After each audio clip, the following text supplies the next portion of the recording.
Virginia International Raceway rolling out the welcome mat for Pirelli GT4 America, one of the fiercest championships in all of sports car racing across the globe. Hello and welcome. My name is Ryan Marine. Calvin Fish is alongside. Amanda Busick is down in the pit lane.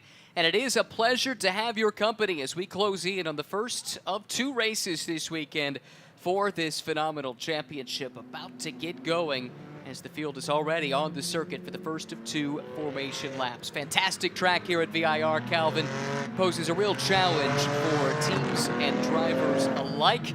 Let's go ahead and look and see how these cars will line up for the start of the race here today with the starting grid for the 7th round of this season-long championship. And it is Zach Anderson starting on pole. He'll have Kevin Bohm, reigning TC champion from TC America, starting alongside a couple of silver class cars. Then you find James Walker Jr., great qualifying effort from him to get on the Pro-Am class pole, just ahead of the Conquest Racing Mercedes of Canadian Jesse Webb. Roll 3, Charlie Postins is one of the M-Class frontrunners. He's on the M-Class pole today. Johann Schwartz from the hometown Rooster Hall Racing team will start alongside in 6th. Row 4, Copeland Motorsports, Tyler Maxson, a silver class entry, and Matt Travis, always a frontrunner in the Pro-Am class from NOLA Sport. Then back to row number 5, Art of Racing's Gray Newell. He was on the pole for GT America earlier today. And Sadikal Khalsa from Autotechnic, another frontrunner in the AM ranks.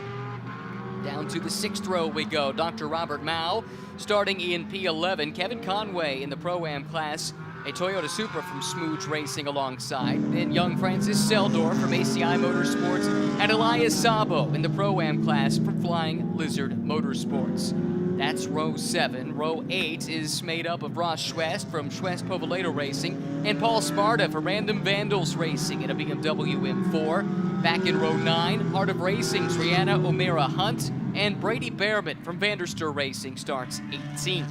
Row number 10, P19, Nelson Kaye from NOLA Sport and Tommy Johnson from the Rintec stable starts in 20th. Row 11 to Kurt Swearingen, team owner of ACI Motorsports out of the Tennessee area. Colin Harrison for Tech Sport Racing in one of 2 Tech Sport run Nissans.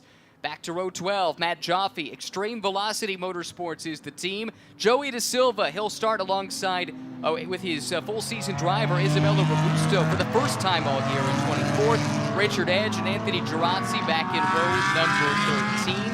Then we rode to row 14 with Chris Rappel and Michael Dayton, his series debut, Virginia native for Rooster Hall Racing. 15th row, Matt Forbush from the Skip Barber Racing School team, and David Peterman out at the NOLA Sport Camp. Back to the anti-penultimate row, row 16, Roland Crines from RS1. Paul Keebler already raced today in GT America. He gets the start for TR3 Racing. Nick Shanny from the Karis Callis race team and Tyler Stone from Tech Sport back in row 17. And on the final row of the grid, Dan Handley demoted after a penalty after qualifying. That car was supposed to start on pole prior to that penalty. He'll have Harry Gottsacker starting next to him all the way back in the 36th and final starting position for STR 38. Well, it is a deep field, as you could tell. 36 cars deep, in fact, with talent sprinkled all throughout this grid. Calvin, lights off on the safety car. What do you expect? Well, it's going to be a tight race. It's a tight championship right now. There's 2 points separating 2 of the classes, and 6 points is the biggest lead. That's in the AM class with the 36 car of Postins and James Clay. So lots to play for. This will be the halfway point in the season at the checkered flag here this afternoon. So you're really getting into the meat of the year in terms of championships, and you're definitely starting to look ahead as to who your nearest competitors are, and that will be a factor in strategy all day long. 5 BMWs qualified inside the top 6 positions, led by Rova Pole Award winner Zach Anderson from Autotechnic. He'll have the Random Vandals car of Kevin Bohm starting alongside a couple of BMW M4s with red hoods. They'll be side by side coming into the VP acceleration zone, just chomping at the bit, ready to go. There's the green flag. It waves for race 1 of the weekend at VIR, and a great start from Anderson, the pole sitter.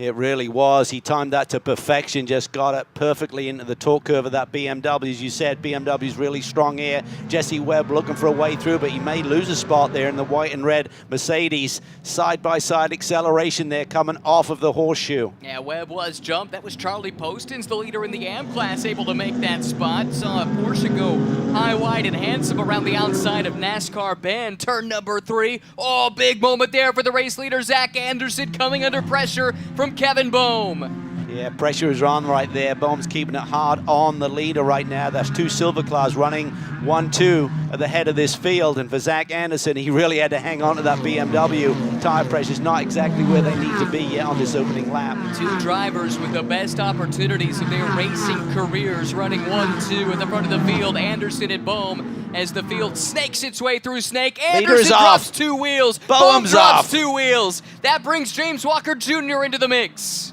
Just wonder if Boehm got into the dust that was laid down by Anderson there. Great start here, but what a qualifying run and what an opening lap for James Walker Jr. sitting there in P3 overall. Strongest I think I'm seeing ever run at the opening stanza. Now this is home turf for the Bimmer World team, located a couple hours down the road in Blacksburg, Virginia. Busy weekend for them, just had a nice run. 2nd overall in Fanatec GT in the race that immediately preceded this one. 2 random battles had a lot of work to do with that car. Got literally attacked in the opening or turn 1 on a restart at Coda. Big damage. Been a lot of work for that group to get that car back together. And they give Fast Track Racing team some of their other BMW cohorts credit for helping to get that car squared away and able to race here this weekend at VIR. 1 lap complete. It's a 60-minute sprint, interrupted briefly by a mandatory pit stop window right around the halfway mark. 5 minutes on either side of midway through the race. Little contact there. Oh, that was close between Maxon and Johann Schwartz. That really was.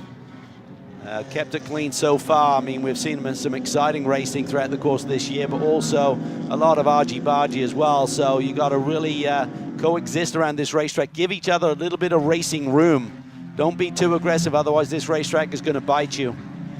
Supra and BMW. Of course, there is some shared components between those 2 platforms. Nice little battle, though, right there further back. That's 6th and 7th in the overall running order, but not for class position. 3 different classes, Silver, Pro-Am, and Am. Silver is what it sounds like. A couple of FIA silver-graded drivers in the lineup. Pro-Am, you can have a gold and a bronze. And in the AM class, it's a pair of FIA bronze drivers that make up the driving talent. Matt Travis here running 3rd in Pro-Am. They are the championship leaders. Have a 2-point lead over the Schwest Parvaledo team. That car, Ross Schwest, all the way down at 16th overall.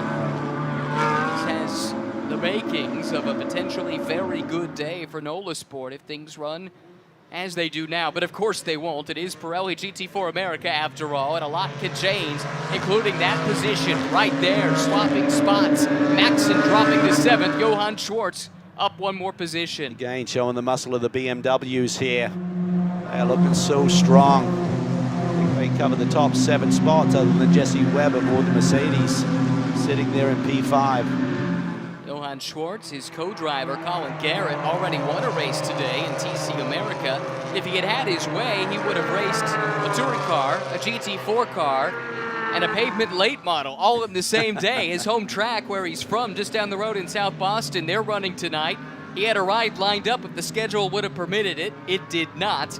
But I think he's going to have some of his short track racing buddies out to Chiromani or at the racetrack tomorrow, including Peyton Sellers. If you're a race fan, you might recognize that name. He was one of the hometown heroes that raced as part of the SRX championship last year when SRX raced at South Boston. Oh, that's awesome. Yeah, and he was the car owner for Colin Garrett early in Colin's stock car career, so they go way back.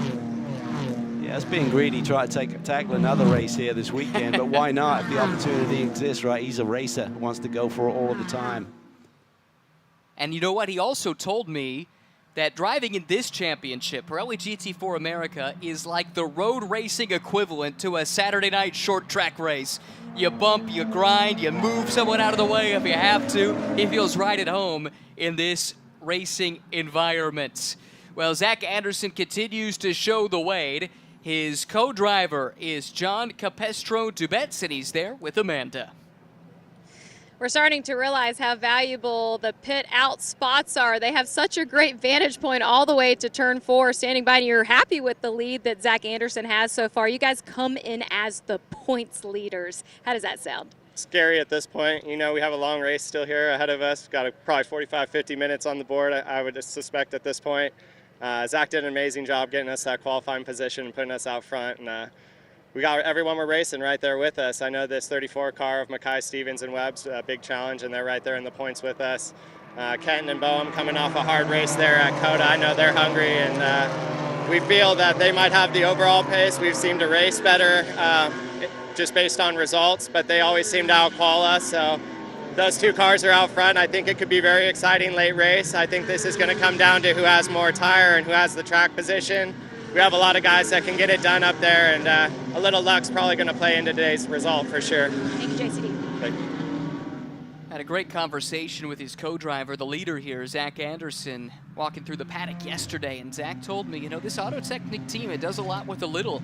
They don't have a dedicated race engineer on staff. And it's still one of the top BMW teams in the paddock. Meanwhile, not only does Random Vandals Racing have a race engineer, they've got an engineer driving the car right now, and Kevin Boehm. And he's having a great run, really getting to grips now with GT4 level of competition, touring car champion, of course, last year.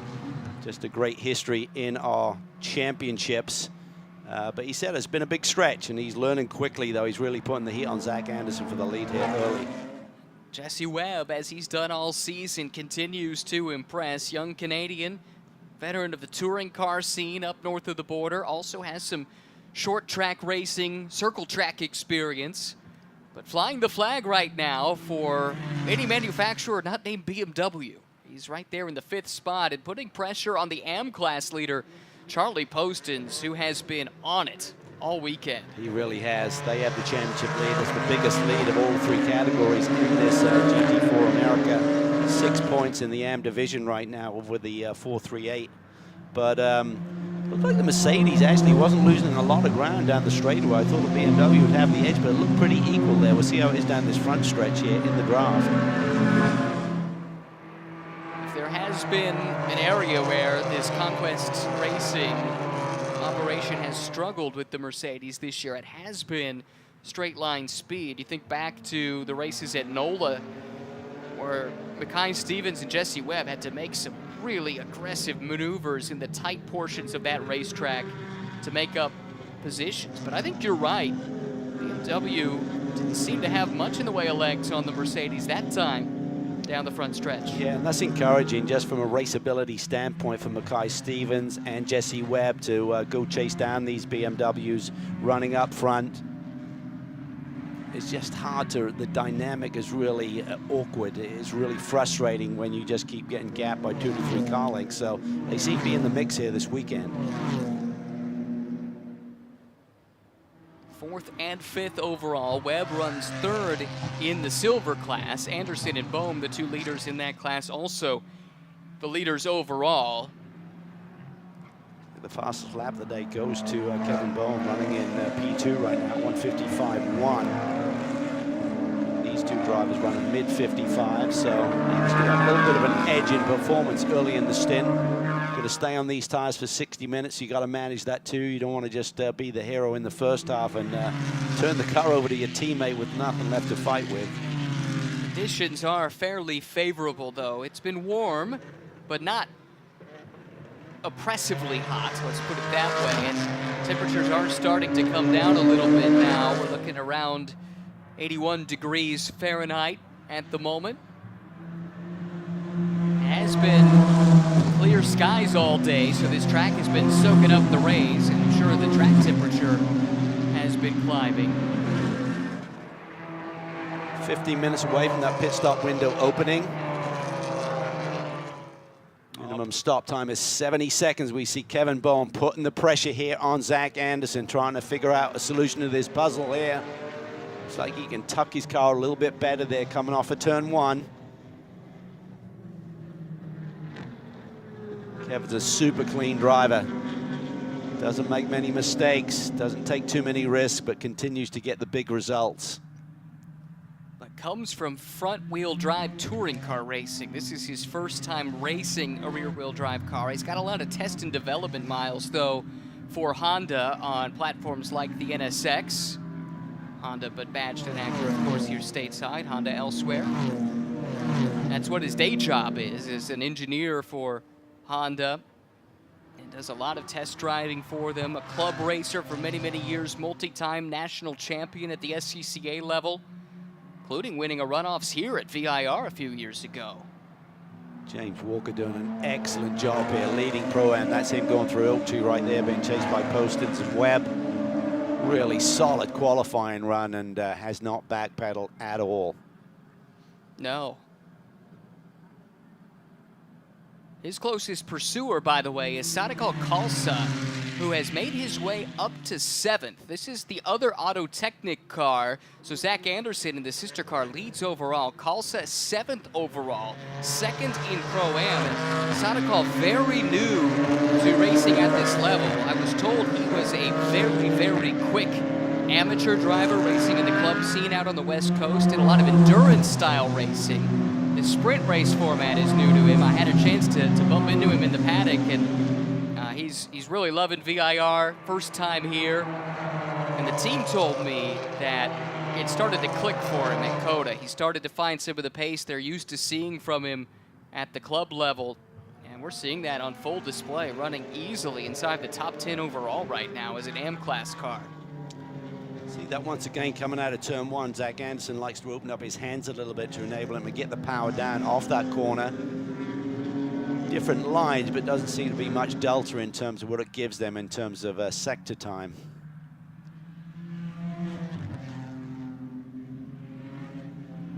With that big hit that they took at COTA, they dropped to 5th in the points to 92 squad do, and 48 points behind the car that they give chase to in the championship and the race right now. So they realize if they're going to have any chance of getting back in this championship, they've got to beat this car that has the lead right now. Might need some help along the way too. That is a big gap to try and overcome in terms of simply the number of points. Plus, there are 3 or 4 cars, 4 of them in between in the standings. Look at the dance through these climbing S's. What a beautiful ribbon of asphalt this is. Probably one of my favorites in all of North America, just incredible. I always felt like, while it is true, TV, as hard as we try, it's hard to totally display the speed of a race car. I think that section does a pretty good job, even on the TV cameras, of explaining just how on the edge these cars are. Gottsack, a nice move there on the charge a little bit. For sure. Started at the back of the pack, so he's had a lot of work to do here today. Back to the leaders overall through Hogpen. That's turn 17, final quarter on the course. Closing in on completing the opening quarter of this race already. It has flown by with Anderson showing the way. Just turned a 154.8. That was a couple tenths quicker than Kevin Bohm that time around. The gap has expanded to what in the context of this race feels like a gargantuan half second to give you some idea of just how tight it's been at the front of the field.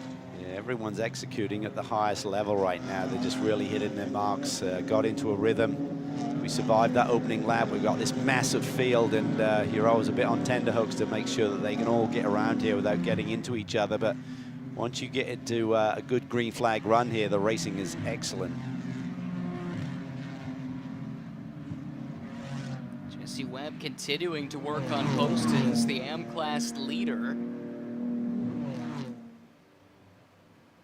Not sure there's much between the two of them, though. Postins is absolutely on his game, reigning AM class champion, back to defend the crown this year, and they are well on their way.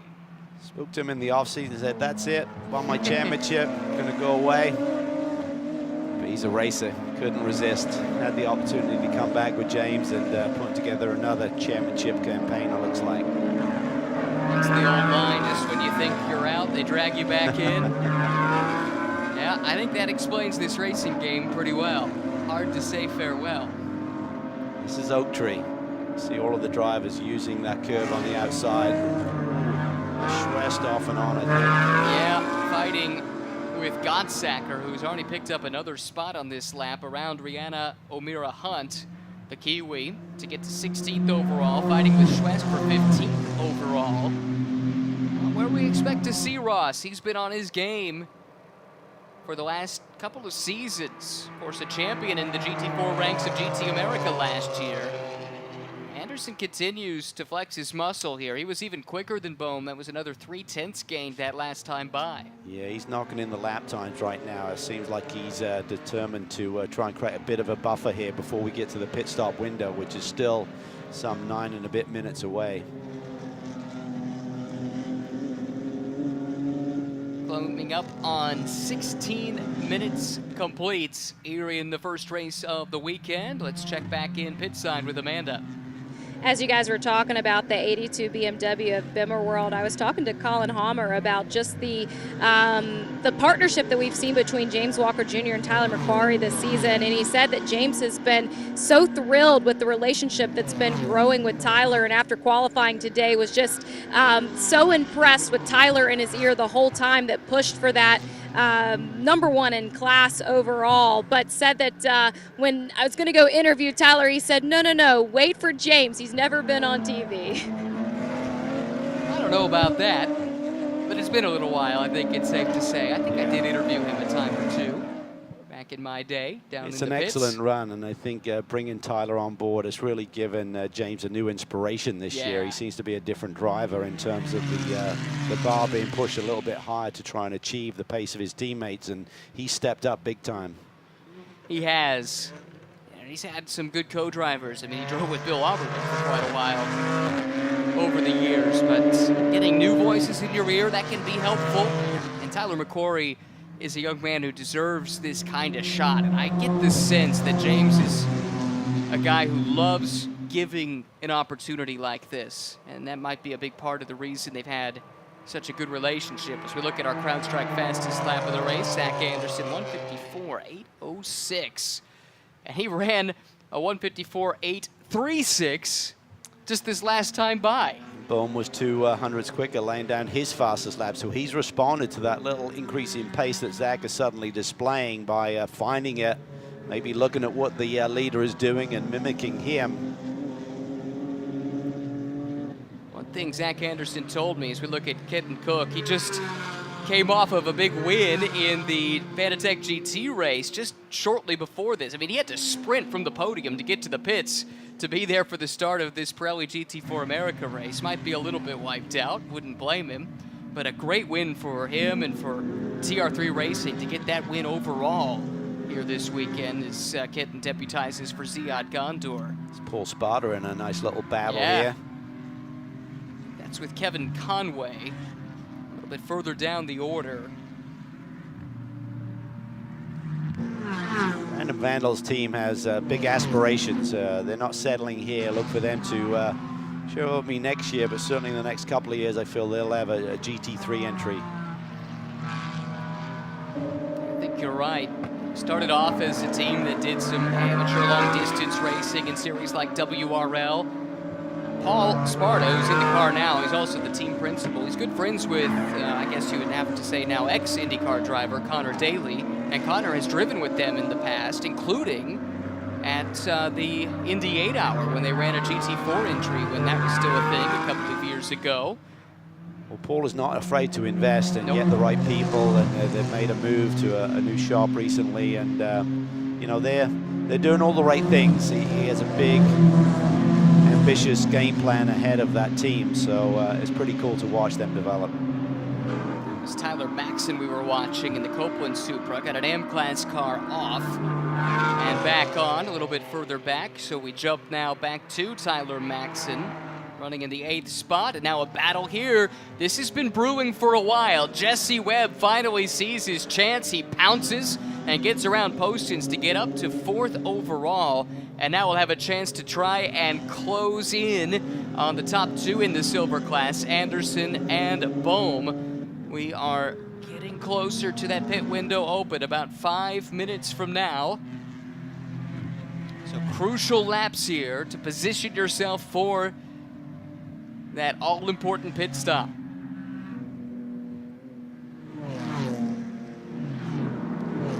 saw the tail end of this. The 27th placed car, the number 18, goes around. Grant's behind the wheel there and just cuts it to the inside of the apex of Oak Tree. Charlie Post's lead in the AM class is up around 7 seconds or so over Kalsa. He's doing a solid job and elected to not fight Jesse Webb too hard, and that's really important in terms of looking at the big picture, getting the information from your team, how you're looking compared to the competition. Ideally, the lead driver, the starting driver, you just want to build a buffer for your teammate. If there's any little snafu in the pit stop exchange, just want to have that little comfort factor sitting there. But again, you're trying to factor that, excuse me, Ryan, with the tire management as well. Johan Schwartz, the next to take a shot at Charlie Poston's home track for Johan. His kids, JJ and Alden, are here to cheer him on. Always special to race at the home track. It's a family business, great support from his wife, and it's got to be really cool to have his children here supporting him this weekend. Made some moves early, solid run. They sit there second in Pro-Am right now, the 44 machine of Johan Schwartz. Top car not manufactured in Germany is this Tyler Maxson-driven Toyota, but again, does have some shared components with the BMW platforms it's racing with. This Copeland team made its name in touring car racing. And behind, the NOLA Sports Tandem, another German car, of course, the Porsche Cayman. In this case, driven by Matt Travis, a former champion in this series. The championship lead, and they're currently sitting third in class right now as we approach the pit stop window here in the next couple of laps. He'll turn it over to his teammate who he won a championship with a couple of years ago, Jason Hart. And he's a guy like Tyler McQuarrie, just rock solid, great speed, really an ace in one of these GT4 machines.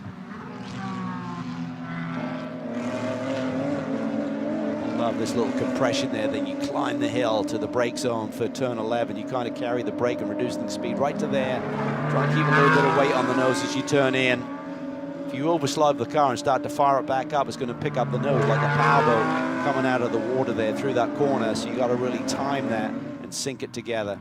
This is Eric Zitza goes for a spin. The Zatz Racing operation has some deep roots. Won some big races in its existence, going back a few decades. I think we have a chance to see what happened to him. Car running 35th at the time. Dropped a wheel to the inside. Yeah, there's a big rut there. That's the one that caught out Oberlin in the Fanatec GT race a little bit earlier in the day. I think it just gets dug away. I saw it on the track walk the other night, and as we get deeper into race day, it gets more and more used up, and it suddenly just gets very abrupt as those inside wheels trying to climb over the top of them. Brings it back now into the sights of Nick Shanny. A couple of AM class entries battling further back in the field. Shanny's getting it though. Oh yeah. I mean, I spoke to Terry Borschella just on Friday, and I said, how's he going? And he said he's doing well. Let's not forget that Nick Shanny has never done any sports. As Terry said, not even darts. Do you know what I mean? It's just been totally out of his world. He's a tech guy, and then suddenly said, I want to do something very different. He's committed to it. He's got Terry Borschella on board as a mentor, co-driver, and they're having fun. They're getting wins, which is cool. I met Nick at Watkins Glen 2 years ago, before he ever went racing, but he was coming around. Patrick Gallagher at the time was kind of giving him some advice, and he brought him around to me, and Nick talked about his goals. This was something that really caught his interest. It's been fun seeing him chase that dream here over the past several seasons. Good battle brewing now. Oh boy, all kinds of interesting things going on here with Sadako Kalsa at the front of this train. Tyler Maxson just behind. And then it's Matt Travis running 9th overall. 3 cars, 3 different classes. 7th, 8th, and 9th. ACD is ready to go. Lane should be open for this group we're looking at. We're in the leaders. They're already by pit in, so he's going to have the first opportunity too close to call, I think, for this group right now, but I think you're going to start to see the dominoes fall here in a little bit. Absolutely.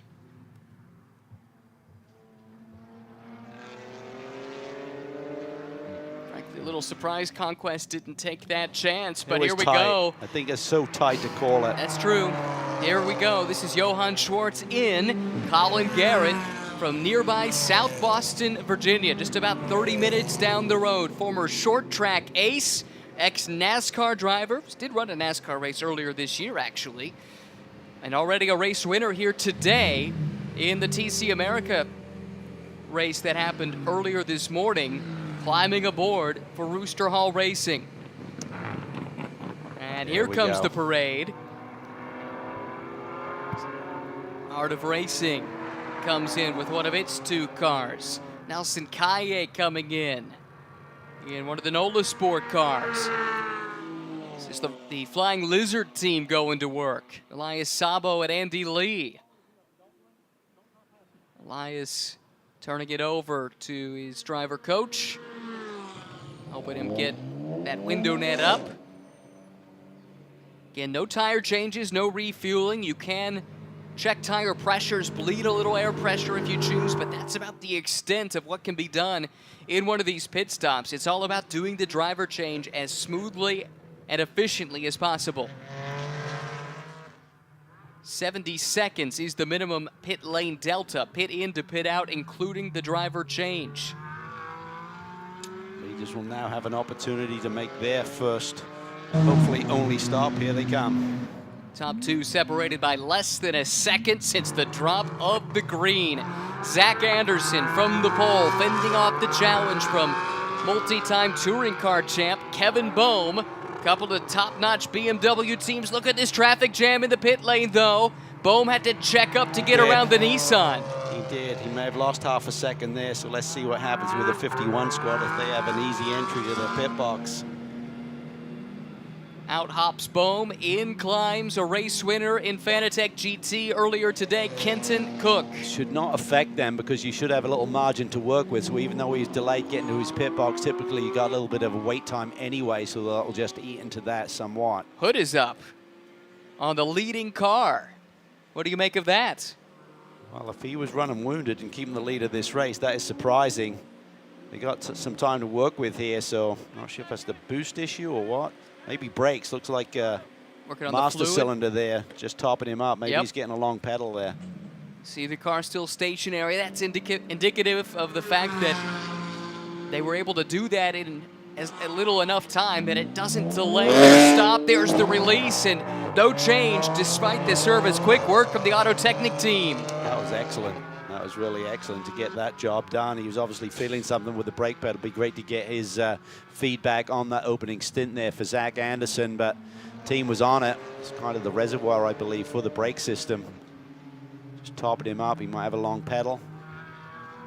Couple of cars that have stayed out of this sequence. The leader in AM, Charlie Poston. Second in AM, Sadako Kalsa. Harry Godsacker rolling the dice a little bit. That's a car that had to start at the back of the grid here today, but has cycled up to third. Still owes a pit stop, however. A couple of other cars from the AM ranks. Tommy Johnson from Rintec and Richard Edge from ACI.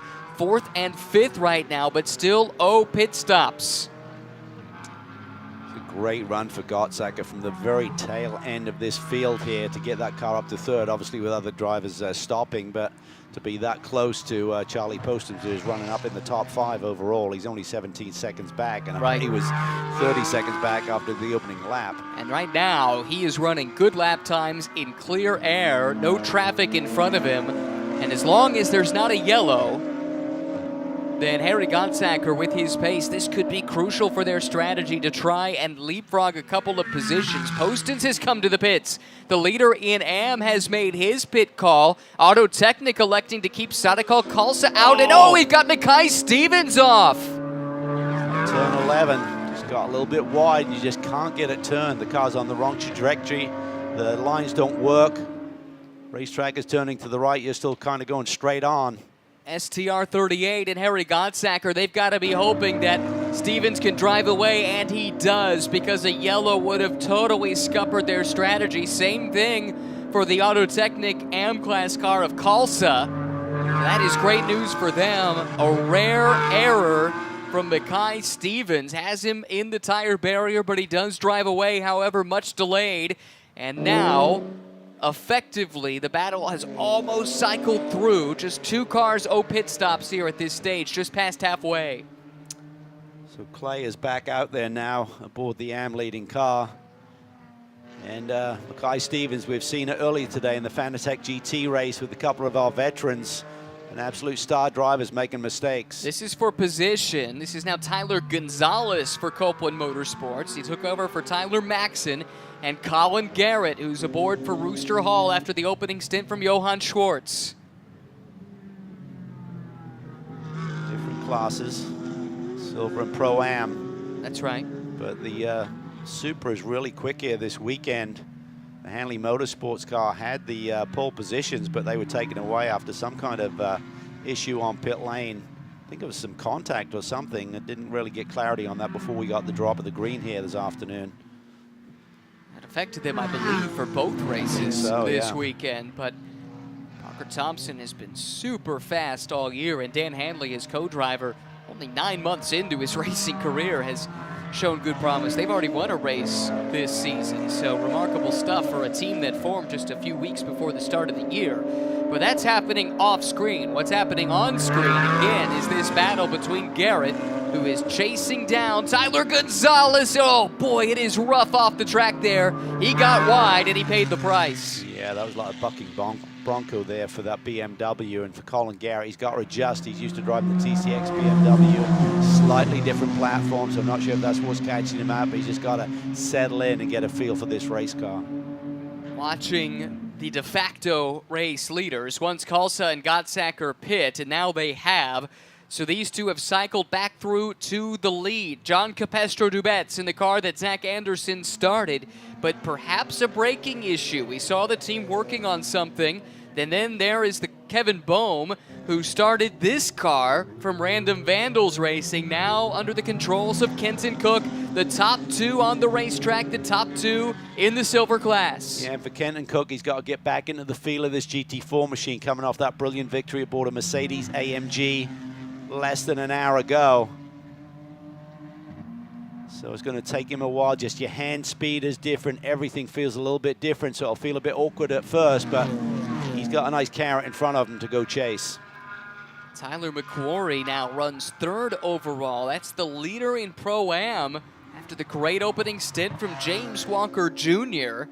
And from the Bimmer World stable just behind, James Clay now leads in the AM class, 4th overall. He has a 4-second lead over Rob Walker in the Auto Technic BMW. That's how Kalsa started. He's picking up the draft there really nicely. His team's having a strong season.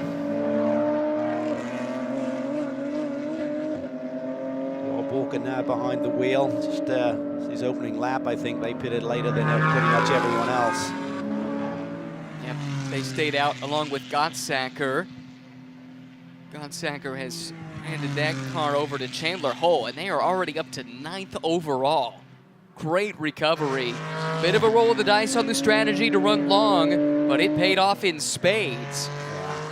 Chance to get a good result. Speaking of good results, battle for the lead. Kenton Cook has tracked down John Capestro-Dubets. JCD goes defensive into turn 1. Does he leave a gap for Cook? He does, but Cook elects to go to the outside anyway. Not close enough to get next to him, though. Yeah, super shallow approach there by JCD. He's being proactive in picking that line, so the Stewards will be fine with that, but he knows he's under a lot of pressure. Kenton Cook is on his game here this weekend. Looking for 2 in a row here today. It's a great little team. When we looked at that driver pairing with Boehm and Kenton Cook, we knew it was going to be strong. Trying to fight back from that big hit that they took at COTA, championship-wise and literally physically with their race car, but nonetheless, they've come back strong here this weekend. Question posed to me by the truck, and Calvin, I admit I'm stumped. Kenton Cook 1 overall in GT3 already today. Fanatec GT, to be clear. Has anyone won both Fanatec GT and Pirelli GT4 America overall in the same day? I don't think so. I can't think of any example offhand. I don't think even Oberlin has done that. And he's had a lot of interesting combos. I don't think so in SRO. And the stats department will go scurrying. Try and find the answer to that one. I'll get my team on it immediately. Right after they get me a coffee. But anyway, this is a good little battle here. This isn't going to go anywhere. I mean, we've got two of the best behind the wheel of one of these BMWs in JCD and Kenton. And they've got a nice, healthy margin. Got about 27 seconds on the next silver place car in this field.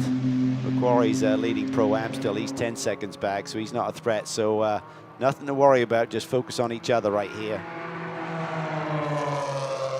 Tell you, as they go side by side again, Cook sold the dummy, went to the outside, tried to cross over, but JCD, he's been there, done that, seen that before, and covered it off preemptively.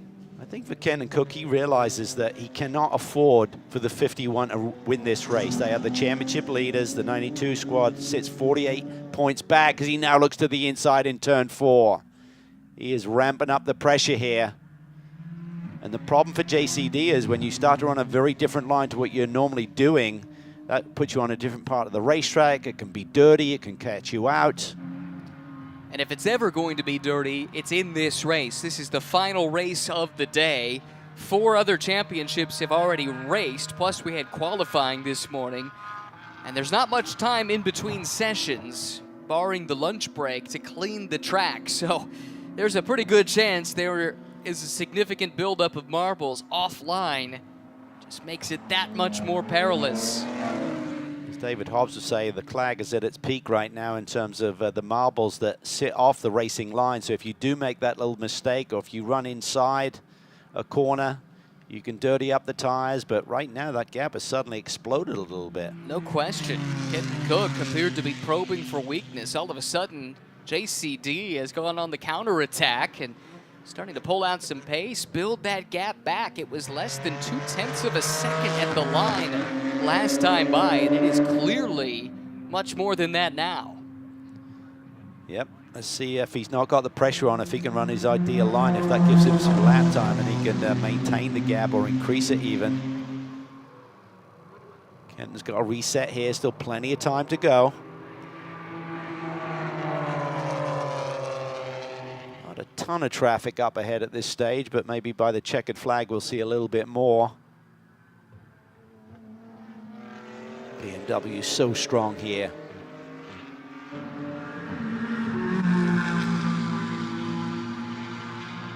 It's a battle not for class position. Walker and Garrett in AM class. Runner-up looking. Right now they sit in second position, and Garrett holds down a podium run as well in Pro-Am, he and Johann Schwartz.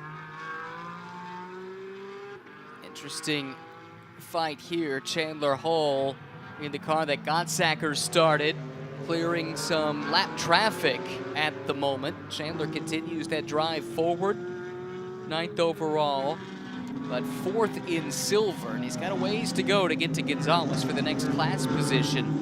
Yeah, he does. That's his next target, which is about 4 seconds down the road, but he'll keep digging. He's got time.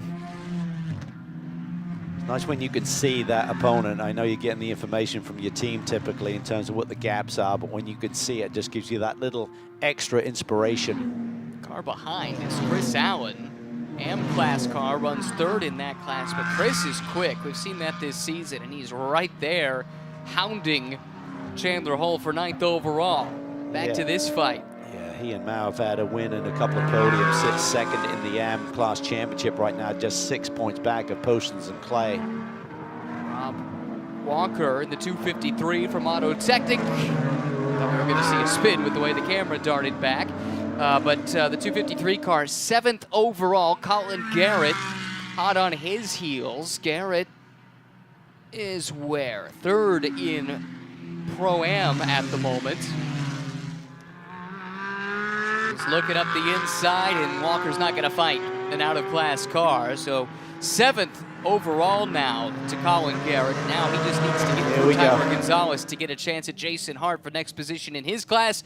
In the meantime, Kenton Cook is back on his horse. He has run down John Capestro-Dubets. Capestro-Dubets looking a little bit weak, entering turn 4. Here comes Cook around the outside. Yeah, he's working him over right now, just trying to find some grip, find a line that will get him to the inside for the next corner. JCD is up to the challenge right now. Yes, he is. 2 of the leading lights in recent years in this Pirelli GT4 America Championship. John Capestro-Dubets and Autotechnic BMWs have become synonymous over the past few seasons. For Kenton Cook, he was in the Aston Martin for the past 2 years. This is his first season racing the BMW, and now going toe-to-toe with one of the best. That was late. That was late. Car can really cover. Just feel like the 92 can cut through some of these corners a little bit sharper with a tighter radius than the 51 chooses to do anyway. We saw that with Kevin Boehm on the exit of turn 1 earlier in this race. You could see it there with Kenton thinking about making a move between 11 and 12. It can go so easily wrong if you get halfway alongside and the car in front just obviously turns for the apex, but he's trying to figure out a way. He's got to get by him. He knows this is so pivotal in the championship. It's a 14-point swing, essentially, between finishing behind and finishing in front. He's got a good run this time out of Hog Pen. Kenton Cook has been alongside a few times, but has yet to be able to complete the pass. The overall lead hangs in the balance with just over 18 minutes to go. Cook looking up the inside, now swings back outside once again, puts the bumper to the back of John Capestro-Dubets once and twice, and now slots back in line, exiting turn number 2. Just a love tap. That's all good. Kevin Boehm watches with interest, of course. Had a podium so far this year. He looks to the inside for 4. I mean, JCD is having to be right on his toes because Kenton is... Kenton was to the inside of that curb. That's dangerous. Yeah, that's really abrupt now. I just think if we had a look at that, Ryan, I bet there's really dug out behind that curb, and if you choose to get up on that curb and get to the inside of it, that's what sends you for a ride. Caught out Oberlin in the Fanatec GT race an hour or so ago. Elsewhere, Tyler McQuarrie continues to lead in Pro-Am. James Clay continues to lead in the Am class. They're 3rd and 4th overall, and they run about 8 seconds and 11 seconds respectively behind this pairing. John Capestro-Dubets in the Autotechnic car that started on pole and has led throughout. The only hiccup was the fact that the hood went up during their pit stop. We're still not entirely sure what the issue might have been, but to this point, it has not slowed them down any, and JCD has kept a very hungry Kenton Cook at bay. I think that the 51 car may have a little bit more straightaway speed. I noticed that down the front stretch when Kenton was kind of well and truly in the draft. He really didn't gain anything, and right there when they are separating a bit more, I could really see the gap extend by about half a car length. So whatever it is, the 51 car seems a little bit better on the straightaway stakes at least, but over the lap, they're very evenly matched. Into the final quarter of this race, who has preserved their Pirelli P0s? Who still has a weapon left to fight with? Or who's got a blunted edge? We shall soon find out. Again, Dubets forced to go on the defensive. Again, Cook probes the outer reaches of the defense, and he can't crack it. He was deep there. You could see the car dancing around. It's like he's maybe left foot braking through that corner. I thought I could see the taillights coming on there as he was accelerating off the corner, just trying to stay off that rear bumper. Dubets has to guard the inside here. He had a shallow approach that opens up the outside for Kenton Cook, who pulls to the flank. But again, Dubets answers the puzzle. Masterclass in racecraft here between the two. Kenton just trying to figure out a way, just rattle the cage of JCD. That is not easily done. Not so far, but it's intense. You still got 15 minutes to go. It's a big ask. How long are these 15 minutes when you're driving under duress like this? Well, Kenton loves it. Time is still on his side, but for JCD, he'd love to see these laps dwindle a little bit quicker than they are right now. He's he's a little bit deep there. A little bit deep. Looked like the front end went numb on him right there. He may have gone to the ABS briefly. I think that there is a dive plane awry perhaps for Kenton Cook. Might have been from that contact when he put the bumper to the Auto Technic car. An update from Amanda in the pits. There was a loss of brake pressure early in the race for Zach Anderson, who started the 51 car. That's why they were checking. Oh, here we go again. Cook puts the bumper to him, down through roller coaster. What a phenomenal duel between these two BMW drivers. This is awesome stuff. Really, really intense. Kenton is as close as he has ever been. Oh, big time. Out of hog pen. Dubets again guards the inside. A little bump draft down the front straightaway. 3,000 feet in length here at VIR. Dubets will not concede the inside line. Once more under the breach for Kenton Cook. Lets it swing wide, and he carries the speed to the outside. Can he keep it there? Not his normal line here. Let's see what he can do with it. Power down, traction. Not enough. JCD reassumes that position there. Brakes working. Oh, here comes Cook. Late dive. Again, probing up the inside. Can't make the pass. Unbelievable battle here. This is sensational stuff. What a treat to see this race go green with quality like this. Two drivers at the very top of their game. It was on full display when Kenton Cook started the Fanatec GT race from pole just over an hour or a couple hours ago at this stage, and ultimately won that race overall in his GT3 debut in SRO America. Now hopping aboard the more familiar GT4 platform and putting all kinds of pressure on one of the top BMW GT4 drivers on the continent. Tell you what, JCD there was really, really wide. He is pushing the edges, pushing the boundaries there. Looking for that big radius through Oak Tree. But you're running the risk of getting out in those marbles and losing the front end. CrowdStrike fastest lap of the race belongs to the CrowdStrike car, the number 92 from Random Vandals Racing. This is the best battle on the racetrack right now. No major position changes of note while we've been watching this duel. These two pugilists, hammer and tong, trading body blows, but who will deliver the knockout? Bit of traffic suddenly coming into the equation, possibly. Again, Cook is close. He's been closer before. JCD leaves a gap to the inside this time, and again, Cook tries the outside. Just wonder how much he has left in his arsenal, or has he shown? There you can see he can tuck the front end. He's going to get side by side here. Can he keep it there? This is NASCAR Bend, turn number 3. Going to send it around the outside. He's going to try and send it and try and run around the cushion here and get to the inside for the next one. Beautiful job so far. Can he keep it together? He's got to watch that curb. Nice job. Kenton Cook goes through left hook.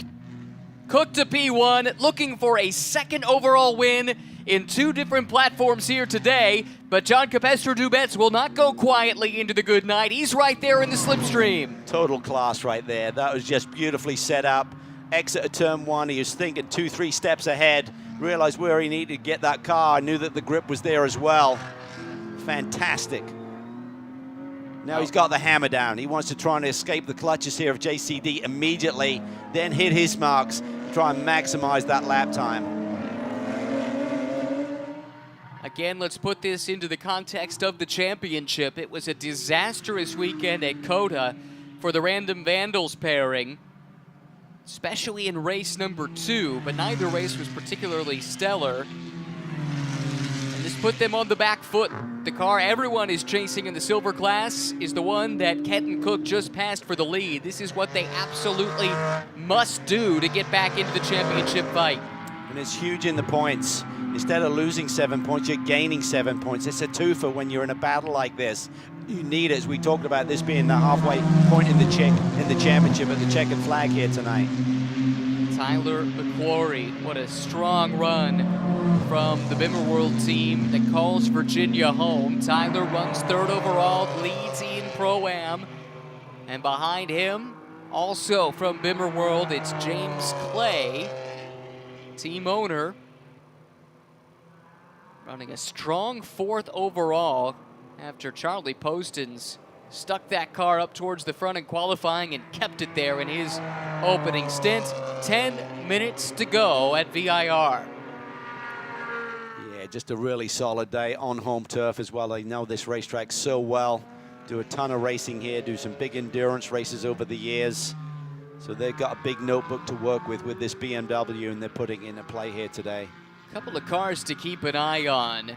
Jason Hart for NOLA Sport, 50 minutes into the run on the same set of Pirellis, just turned the fastest lap of the race for that car at a 55.9, and is starting to reel in James Clay, not for class position, but currently running in the second spot in Pro-Am. Back to the front of the field, we look at the 92 of Kenton Cook. Kevin Bohm started that car, and he's standing by with Amanda. And we were here when Kenton got that overtake, and everyone's still huddled around monitors to see how this is going to finish out. But Kevin Calvin in the booth was talking about what a treat this was to watch. I'm sure you had a different experience until that overtake. Well, I mean, it really, that's why these races are so long. You never know what's going to happen, and the race is still not over. I mean, I like where we're at right now, but I mean, it really shows the hard work of this team, Random Vandals. I mean, the recovery that we had from Circuit of Americas, and to be here fighting for a win right now, it just, I can't thank these guys enough, and what a job Kenton's doing in the car right now. Guys, just about a minute ago, Paul Sparta was over here jumping in that little hodgepodge of people as well. A lot of folks really pulling for this team. Paul Sparta is right there behind them, of course, not just as a driver, but as the team owner. Kenton Cook, as we talked about, a winner earlier today in Fanatec GT, sporting the CrowdStrike colors here, though, in Pirelli GT4 America. Big day for CrowdStrike. You think about what George Kurtz and Colin Brown did, winning the Pro-Am class in Fanatec GT. Yeah, they did. But certainly JCD is not going away. He is right there. So Kenton thought he got the hammer down, made a little bit of a gap, but JCD has responded. John Not is over yet. No, he's hot under the collar.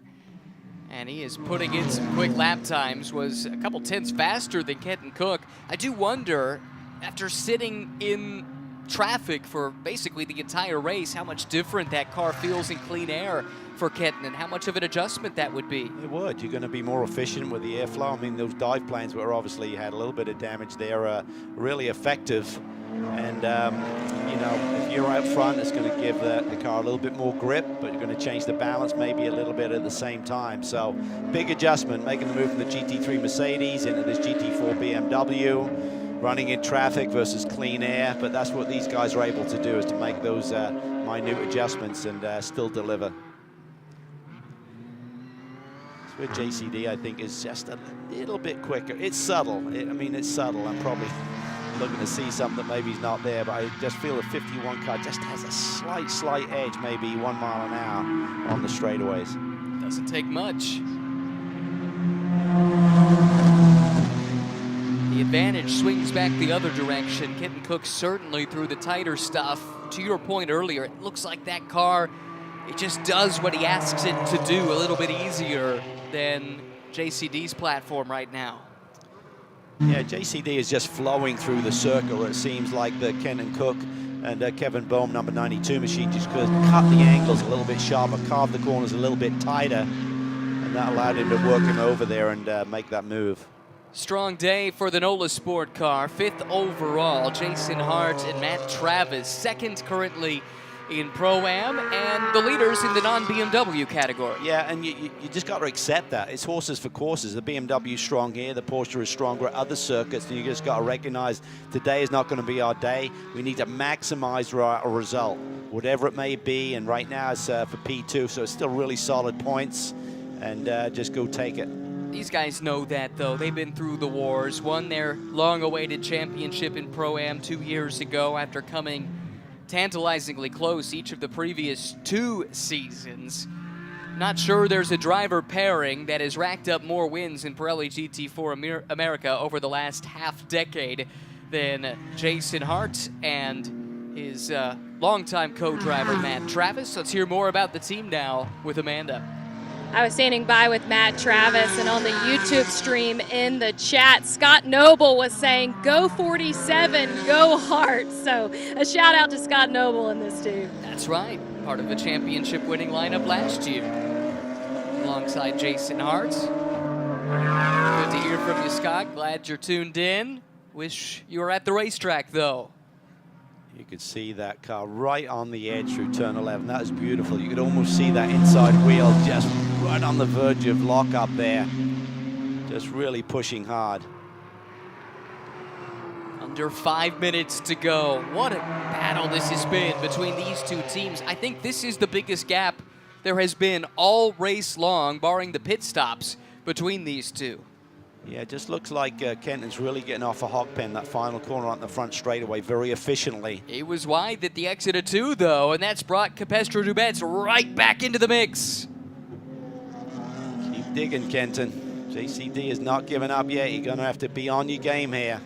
Going to try and surprise you. We know what moves Kenton had in his arsenal. We've not seen JCD in attack mode today. What secrets might he have up his sleeves here in the final 4 minutes? A little bit of an understeer there coming through turn 5, so it lost him just a little bit of ground there on Kenton.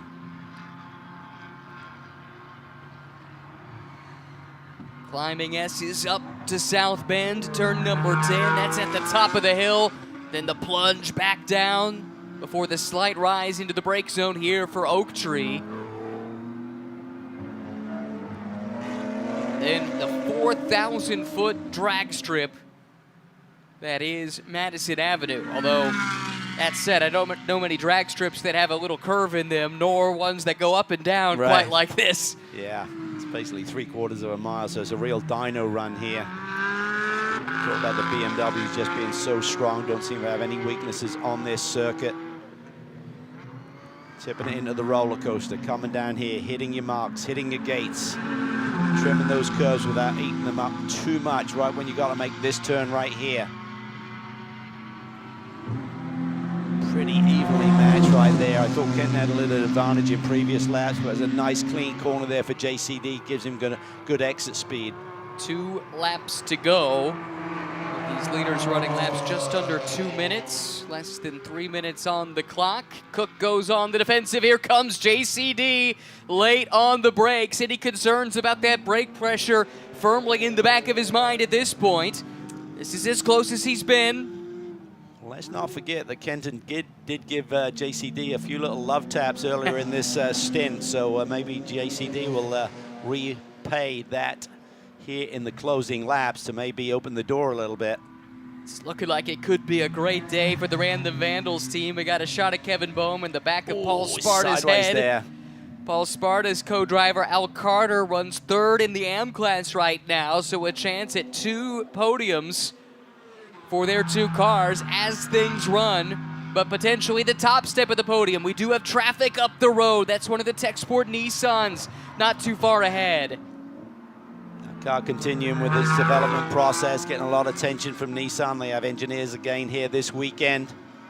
Spoke to that group and they're pretty happy with the way things are going. They think the car's got a lot of potential down the road. Big customer program planned in the years to come, but this is a trial balloon program running here in Pirelli GT4 America this year. Tech Sport tabbed to run that on behalf of Nissan. Great job by the Tech Sport car staying out of the way of this battle for the overall lead. Kenton Cook under duress. John Capestro Dubets is there. He will use the bumper, but Kenton Cook able to absorb it. Yeah, Kenton just stalled out there a little bit. Nothing that JCD could do. I think he could have hit him harder if he wanted to get aggressive and elected not to. Just really clean racing between these two. Great respect. White flag this time by for Kenton Cook and John Capestro Dubets, the top 2. Random Vandals Racing, Auto Technic Racing. They take the white flag. 1 lap to go at Virginia International Raceway. Is there a surprise here on this final lap? So tough to make a move. Kenton had to really work over JCD, and here comes JCD to the inside. Kenton's got to watch that late move down into turn 4. He'll probably take it away. No, he leaves the door open, but JCD is not close enough. Kenton Cook already a winner in Fanatec GT, looking for a 2nd overall victory if he can fend off John Capestro Dubets. Big run there. He got through the stake really cleanly, JCD did. He's super close. Now to the climbing S's for the final time. John Capestrao Dubets as close as he has been. Big slide from the 92 as they crest the hill here at South Bend. Now back down the hill towards Oak Tree. This is going to be the crucial section, Cal. Cook is so good there on the exit of turn 10. It looks like he gains a little bit of ground. JCD puts the power down.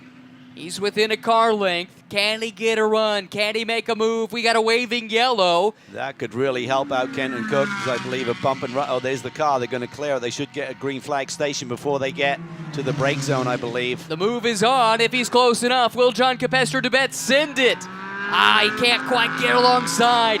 Kenton Cook fighting for all he's worth, looking to pick up a win and get back into the championship battle. Now through roller coaster for the last time. Down the hill he comes. Kenton Cook, John Capestrao Dubets. What a show they put on for us today. Dubets gets a decent run through Hogpen, but it will not be enough. Kenton Cook, Kevin Bohm, and Random Vandals win race 1 at Virginia International Raceway by 0.2 of a second. Tyler McQuarrie coming through Hogpen. He'll take the checkered flag first from the Pro-Am class. Great result for Tyler and James Walker Jr. James will get his TV interview today. Third overall as well. And how about this for Bimmer World? Third and fourth overall. Wins in both Pro-Am and Am. Charlie Poston's James Clay victorious yet again from the Am class. Great day for the home squad here. Really strong day for BMW. They led the way, but Jason Hart, Matt Travis, solid run, good points. Pick up that runner-up spot in Pro-Am with the first non-BMW in the field overall. Dropping back to Juan Pablo Martinez here, 16th overall, just off the podium in the Am class, but another strong run for the Noah Sport team, and just ahead of him, the final podium spot will go to Al Carter and Random Vandals, so they'll get 2 trophies out of one day. Not bad at all for that little race team. And crucially, they'll get the most important trophy of all. Not just a win, but an overall win for Kenton Cook and Kevin Bohm. This is what we thought would be possible when this driver lineup was announced. The only question was, how long would it take for Kevin to get comfortable with this new platform, to go to a rear-wheel drive car after so many years in the front-wheel drive? It always seemed like it was a matter of when, not if. And it looks like, based on that performance today, that time has certainly arrived. It really has. It's a big moment. It's a big moment in the championship. It gives them momentum moving into the second half of the season. And a great rebound from getting taken out big time there at COTA. And for JCD and Zach Anderson, yeah, they wanted a win. They led the bulk of this race, but quite frankly, even though they lost some points to the 92, it's still a good points day for them. They came in as the points leaders, got what they could, and I think Capestrao Dubets drove a pretty savvy final stint there, not taking any unnecessary risk and at least banking second-place points. It was a quality drive, and really great respect there between 2 keen competitors. They're both at the top of their game. A little bit of argy-bargy. It could have been a different story, but nice, clean race, quality. Great to see green flag all the way through. There you go. Provisional race results from the first of 2 races. Totally clean and green, I'd like to add. Great display of what Pirelli GT4 America is all about. Bohm and Cook heading off. Dubets and Anderson. Final gap was 2.262 seconds. First to second. McQuarrie and company third. Clay came home fourth. Those 2 winners in Pro-Am and Am respectively. There you saw the rest of the field. Once again, results from this first race of 2. Can't wait for tomorrow, because that was, from start to finish, just a great scrap all throughout the field, but especially for the lead. Yeah, it was immense. Just great pressure. I mean, no one really made a mistake. It was just a beautiful piece of racecraft there by Kenton Cook to work around the outside, send it around the outside of 3, and then just get far enough alongside to have that inside line finally by the time they got through the turn 5 apex. Didn't use the curb there. If he tried to use the curb, we've seen other drivers make a little mistake there by being too aggressive over that bump, and just beautifully judged and controlled. That it was. Great respect shown by 2 tremendous racing drivers. Tough day for Mackay Stevens and the Conquest Racing crew looked like they were in position to get a decent result in silver. Mackay had his little off, and they end up all the way down at 12th overall. They'll have to try and work their way back up from that result, looking ahead to tomorrow. Certainly one of the few teams, it looks like, from outside the BMW camp that had pace enough to challenge some of the top BMWs at the front here today. Credit, too, to the Tyler Gonzalez, Tyler Maxson Supra from the Copeland Motorsports stable. They had a nice day. Top 10 overall, 9th, in fact, is the overall finishing spot, and just off the podium in silver. Had a great day for Chandler Hall. Harry Gottsacker, an STR-38, had to start at the very back of the field, Cal. Came all the way up to 6th, 3rd in silver. What a day. That is a big, big drive by both of those drivers, young drivers on top of their game. That's a big depth of this field to get up to 6 overall. Incredible. This crowd liked what they saw on a VDSR shirts there, Vanderster Racing. They were taking part in this event. Great to have Vanderster, that team that has a rich history in this Pirelli GT4 America Championship.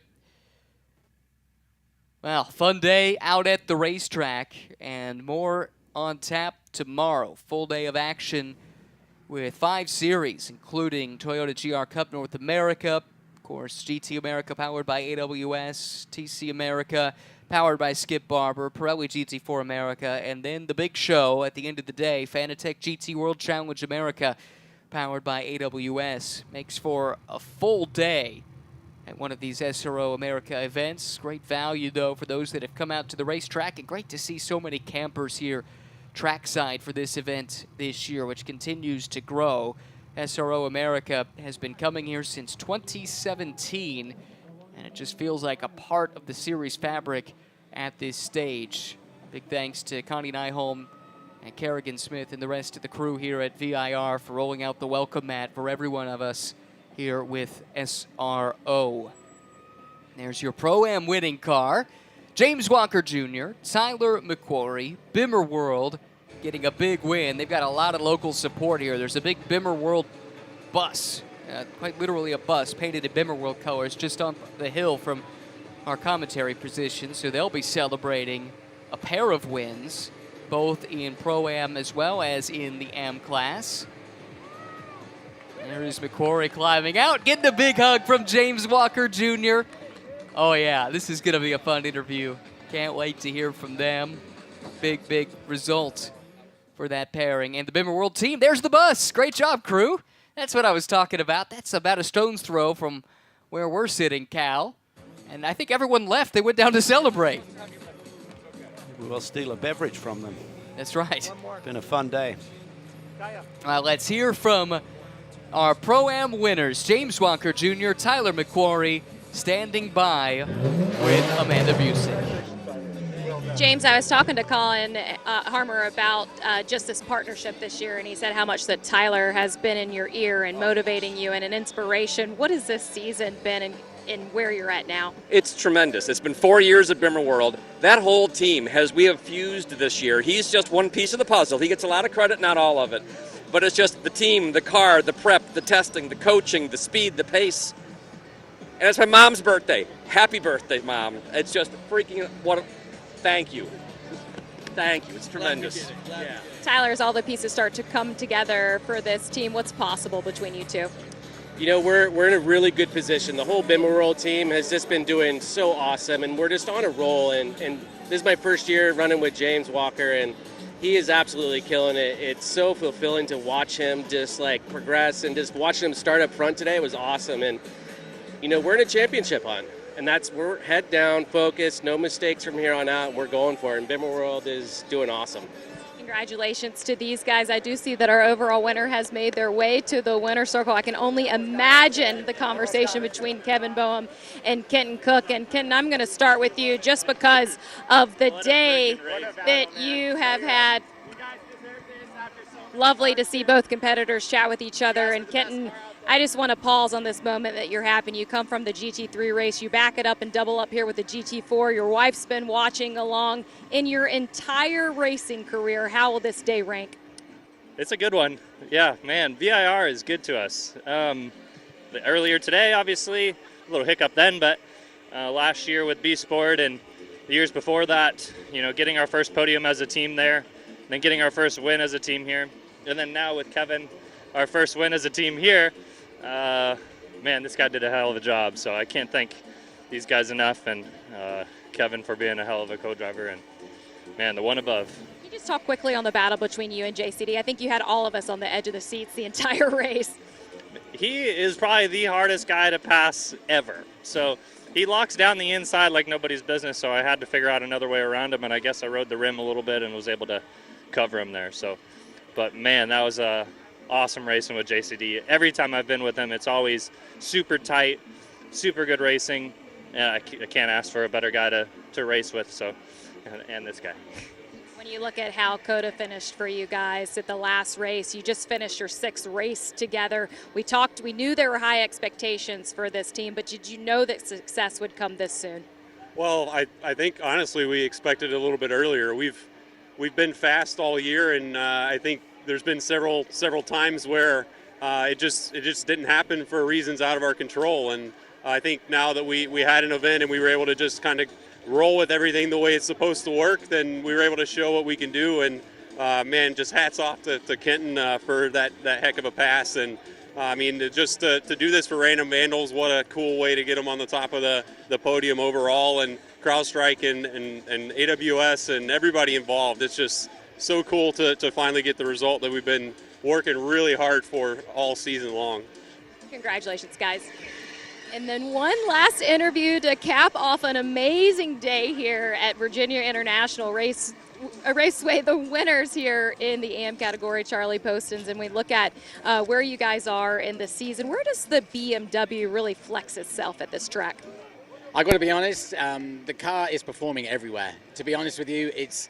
I feel like in other years we've been coming to a lot of tight corners maybe, and we're thinking, how are they getting down the power or something? But this year, we're doing everything really well. And I'm being honest when I say that. The car is incredible, a significant upgrade from last year, and it's just going from strength to strength. It's been turning out to be a good year. Continued congratulations for this team. Can we expect more from this pairing tomorrow? We certainly hope so. It's our home track. We got a lot of our family and employees here, and I mean, what a great place to drive, what a great place to put on a show. So I'm thinking tomorrow maybe we'll do the same thing. We'll give it a go, certainly. Well done, guys. Well done indeed. Hard-fought race wins across the board in all 3 classes. Let's see how it all played out here today at VIR. Highlights from race 1 of the weekend. This is how it all got started. Couple of cars that ran up front all day long. Auto Technics, Zach Anderson starts on pole. And Kevin Bohm breathed down his neck all throughout the start of this race. This was the first lap. Both of the top 2 cars dropping wheels off track. Yeah, Zach Anderson first, then Kevin Bohm in his trail. Got into that dust as well. He had a moment, but this was just a fantastic battle all day long between both of these BMWs. Yeah, phenomenal battle here, side by side, as they would be from time to time. Kenton Koch, though, finally solved the riddle, made the outside line work. Stayed alongside through 2 and 3. Suddenly it becomes the inside for 4. He shot through to the lead, but he still had to hold on the rest of the way. There's the celebration as the Random Vandals team watched the move get made. And this was the closest John Campestro Dubets came to taking it back down Madison Avenue into Roller Coaster. Put the bumper to Kenton Koch, but it wasn't enough. Victory for Random Vandals Racing. Kenton Koch and Kevin Bohm, and the celebration is already well and truly underway. Podiums now underway as well. We begin with the AM class, and there you see some happy folks. Just heard from Clay and Postins, but Paul Sparta and Al Carter, they're to their left. Team principal for Random Vandals, Paul Sparta, his close friend Al Carter. A podium result for them and a race win overall for the team car. Big day for Random Vandals there. Congratulations to Paul and the whole group. Excellent job. And a solid day as well for STR 38 with Dr. Robert Mao over on the right. Chris Allen, who flexed his muscle once again in this race today. He's making a face for the camera there. They'll swap their hats from VP to Pirelli, and here goes the bubbly. Well deserved. Oh, yeah. That was a great race. So nice to see it go green all the way. We've had a few issues this year in terms of keeping these races clean, but everyone behaved, and tough racetrack to do that on as well. Right, yeah, really well done. Well driven across the board. Hope we get more of the same tomorrow. That'll be a fun celebration for these 6 drivers. A lot of happy faces there to stand on the AM class podium at VIR. Here's a look at Parc Fermé, a busy place. The technical crews got a lot of work ahead of them. Put these cars through inspection, turn them back over to the teams so they can get ready to go tomorrow. Pirelli GT4 America Race 2 is scheduled for when tomorrow? Looks like 10:55 a.m. green flag. Will be on air just a little bit before that for the second 60-minute race of the weekend at this fantastic venue. Opened up in the 1950s. We almost lost it. There were 20 years where this track did not exist. It was totally overgrown, but saved by a couple of intrepid entrepreneurs, Harvey Siegel and his right-hand lady, Connie Nyholm, who is the track owner today, who brought this track back from the dead. And we're so grateful they did. Each and every year they improve the place. And with a show like today, you can see why this place is so revered. Absolutely, it's a big challenge. It's a lot of fun to get your car working around here. You need a little bit of everything, and it rewards you at the end of the day if you are able to execute and stand on that podium. It's a big, big win. James Walker was just superb here today. I mean, his qualifying run, his opening laps, he's going to gain a lot of confidence from that. I mean, he's had big results in the past, but that was a big day for him. Yeah, that was really big. Big for Tyler McQuarrie as well. Those two getting along famously. And now they got some hardware to show for it. Thank you so much, drivers. Switch on over to those VP Racing caps, and then if you can go ahead and raise up those trophies one more time. Colin Garrett, you can see on the left-hand side next to Johann Schwartz. Johann's already got his trophy up. Colin's waiting. Now he puts it up. Good day for Colin. Winner in TCX in TC America, powered by Skip Barber. And third place here today in Pirelli GT4 America. Won't get his wish to go race his late model down at South Boston tonight. Schedule didn't work out, but he'll be enjoying this one nevertheless. It really stings when you get it in the eye. Anything you could do to prepare? I mean, is that why they're all wearing sunglasses up there? I think that's the best. Well, be really quick and turn your back. But right. If you cop a load, it's hard. It's really extreme, actually.